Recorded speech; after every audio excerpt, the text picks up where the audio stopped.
分享收看客家名录学展。每日的行业新闻，由客家委员会老国家教育乐团联手制作嘅全新专辑《客家新世界》，超过2年嘅精心筹备，实体老数位版本喺今年是5月推出。4月22號喺台北市舉辦新專輯發布宣告記者會。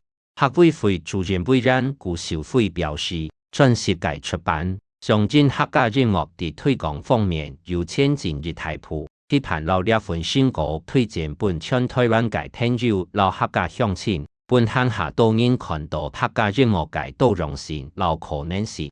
顧主委指出，也擺專輯是拍檔多嘅作曲家深夜合作。得到靈感後所創作嘅曲目，有很特別收錄致敬作曲家江溫熱嘅經典作品，當有跨世代嘅創新之意。